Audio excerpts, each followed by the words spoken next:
Hello বন্ধুরা, কেমন আছো সবাই? আশা করি সবাই খুব ভালো আছো। আমিও খুব ভালো আছি। আমি সৌমি চলে এসেছি একটা নতুন ভিডিও নিয়ে। তার আগে বলি, আমার চ্যানেলের নাম ডলোরুলস মম। যারা এখনও সাবস্ক্রাইব করোনি প্লিজ সাবস্ক্রাইব করে পাশে থেকো। আজকের ব্লগটা আমি একটা রান্না দিয়ে শুরু করছি। ওয়ান অফ মাই ফেভারিট রান্না, এটা হলো শুক্তো। আর এটা হয়তো তোমাদের অনেকেরই প্রিয়। তো তোমরা তো অনেকেই অনেক রকমভাবে বানাও। তো দেখো তো আমার বানানোটা ঠিক আছে কি না। সকালে ঘুম থেকে উঠে আমার ডোডোর জামা কাপড় ধোয়া আর স্নান হয়ে গেছে, আর ডোডোকেও আমি সকালবেলা খাইয়ে দিয়েছি। এরপরে আমি করে নিচ্ছি রান্না, আর এরপর আমি ডোডোকেও স্নান করানো আমার বাকি আছে। আর এখানে ওর খাবার বসিয়েছি। ডোডোকে আমি একটু খেলার টাইম দিয়েছি, আর সেই ফাঁকেই করে নেব রান্না। এরপর রান্না হয়ে গেলে, ওর খাবার হয়ে গেলেই ওকে স্নান করিয়ে খাইয়ে দিয়ে ঘুম পাড়াতে হবে। যাদের ছোট বাচ্চা আছে আর যারা ব্যস্ত মা, তারা তো অবশ্যই জানো যে সকালবেলাটা কীরকম যুদ্ধ চলে একটা। তো সেই জন্য সকালবেলার ভিডিওটা আমি করতে পারিনি। আমি তাই রান্না থেকেই শুরু করছি। তো তোমরা দেখতেই পাচ্ছ, একদিকে আমি ডোডোর জন্য খাবার বানাচ্ছি, আর একদিকে করে নিচ্ছি রান্না। তো শুক্তোর জন্য তো সব সবজি আমার ভেজে নেওয়া হয়েই গেল। এরপরে আমি তেল দিয়ে একটু পাঁচফোড়ন দিলাম, আর তাতে দিয়ে দিলাম আদা বাটা, জিরা বাটা, নুন, হলুদ, লঙ্কার গুঁড়ো দিয়ে মশলাটাকে একটু ভালো করে নেড়ে চেড়ে, আর দিয়ে দিলাম এতে একটু সর্ষে বাটা। এবার সেই মশলাটার সাথে সব সবজিগুলো ভাজতেই কত সুন্দর একটা রং চলে এসছে। আর জানো বন্ধুরা, আমার একটা অভ্যেস রয়েছে যে রান্না করতে করতে বারবার গ্যাস মোছা। তো এটা ভালো না বাজে তো জানি না, তোমরাও কি এরকম করো? আর দেখো, মশলাটা কষে সবজিগুলো একটু ভাজা হয়ে গেলে দিয়ে দিয়েছিলাম জল, আর ঢাকনা তুলে দেখলাম একটু সব সবজিগুলো সিদ্ধ হয়েছে কি না। আর এত গরম বাইরে, এত রোদ্দুর, মানে সবজিগুলোও গরম জলে থাকতে চাইছে না, সব ওপরে উঠে চলে আসছে। আর দেখো আমার কীরকম ভোলা মন, আমি রান্না করতে করতে লঙ্কা দেওয়ার কথা ভুলেই গেছি, তাই আবার পরে লঙ্কাটা দিয়ে দিলাম। আর ডোডোর এখন এত বদভ্যাস হয়েছে, খেলার সাথে সাথে নিচে যা পায় তুলে মুখে তুলে নেয়। হয়তো সব বাচ্চাদের এরকমই অভ্যাস হয়, কিন্তু কতটা ভয় লাগে বলো তোমরা, কখন কি মুখে তুলে নেবে সেটা ভাবা যায়? আর এদিকে দেখো, আমার শুক্তো রান্নাটা প্রায় হয়েই এসেছে। তো টেস্টের জন্য লাস্টে একটু দুধ দিয়ে দিলাম, আর সানরাইজের শুক্তো পাউডারটা আমি একটু দিয়ে দিচ্ছি। আর আমি ঘরেই বানিয়ে রেখেছিলাম জিরে আর ধনের রোস্টেড পাউডার, সেটা একটু দিয়ে দিলাম। আর দেখো, শুক্তোর সাথে সাথে ডোডোর খাবারটাও হয়ে গেল তৈরি।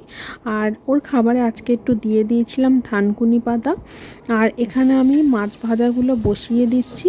ডোডোর, আমার আর ডোডোর ঠাম্মির তিনজনের তিনটে মাছ ভেজে নিচ্ছি। ডোডো অনেক পড়াশোনা শিখেছে, বলো তো বাবা।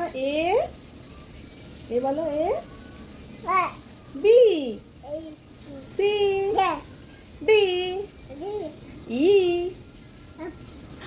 এফ বলে দিয়েছ আগে আগে, জি, এইচ, টেন। যে টেন তো 1 2 তে হয়। 1 3 5 7 9, তারপরে 10 10 10 10 10 10 10 দেখেছো আমার ছোট কয়টা শিখেছে? 10। অনেক শিখেছে, হাততালি। এবার নামিয়ে নিলাম শুক্তোটা। আর তোমরাই বলো বন্ধুরা, তোমাদের মতন ভালো শুক্তো আমি রান্না করতে পেরেছি কি না। বেশিরভাগ দিন রান্নাটা সকালবেলা ডোডোর ঠাম্মিই করে, আমাকে খুব একটা করতে হয় না। যেদিন উনি পারেন না সেদিনকেই আমি করি। তাছাড়া রান্না বসিয়ে দিয়েও কিন্তু অনেক কাজ করা যায়। আমি যেদিন সব কাজ একা হাতে করি, সেদিন আমি রান্না বসিয়ে দিয়েই সমস্তটা করি।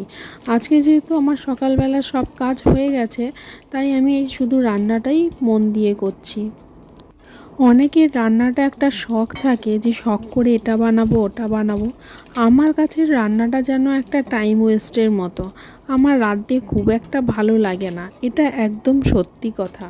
তো অনেক বাচ্চার মায়েদের দেখি যে বাচ্চাদের জন্য মায়েরা অনেক কিছু বানায়, ডেলিশিয়াস, টেস্টি টেস্টি। তো আমার এখনও সেরকম দিন আসেনি, যেহেতু ডোডো খুবই ছোট। তো ও একটু বড় হলে হয়তো আমিও শিখে যাব।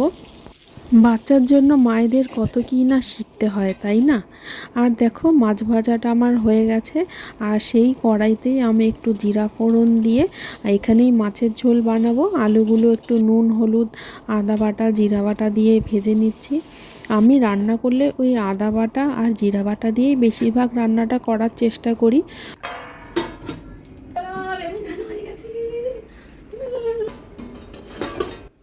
আর দেখো মাছের ঝোলটা বসিয়ে দিয়ে চলে গেছিলাম ডোডোকে স্নান করাতে।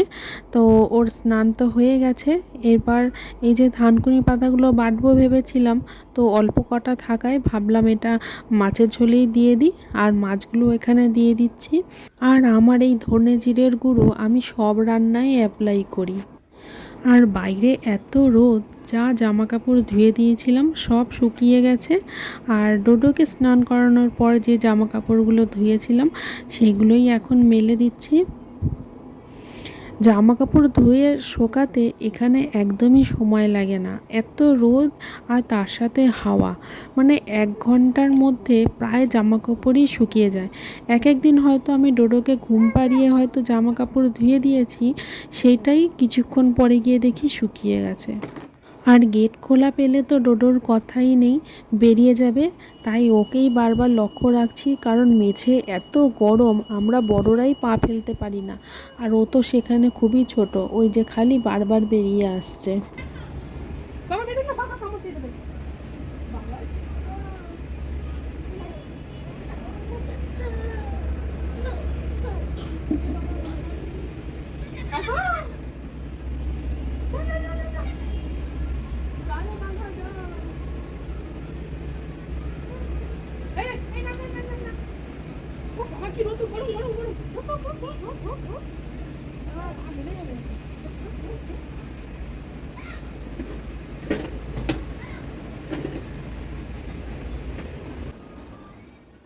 এমনি শুধু বাচ্চারা বাইরে যাওয়ার সুযোগ খোঁজে, আর তার মধ্যে যদি মা বাইরে বেরোয় ভাবে যেন কোথায় ঘুরতে চলে যাবে।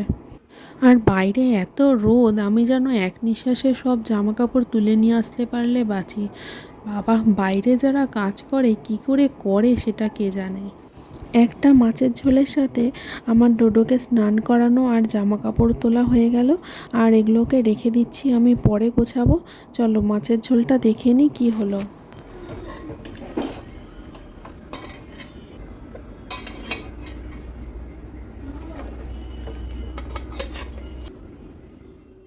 মাছের ঝোলটাও হয়ে গেল, এবার ও ডোডোকে খাইয়ে ঘুম পাড়ালেই আমার কাজ শেষ।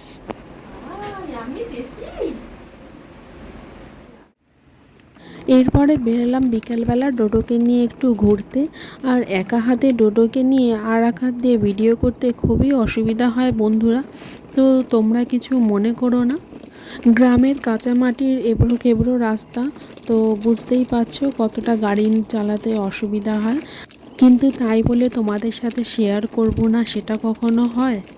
ডোডোকে নিয়ে বিকেলবেলা বেরোনো আমার রোজকার কাজ, আর ওরও ঘোরা হয়ে যায়, আমারও একটু হাঁটা হয়ে যায়। যা বল চলে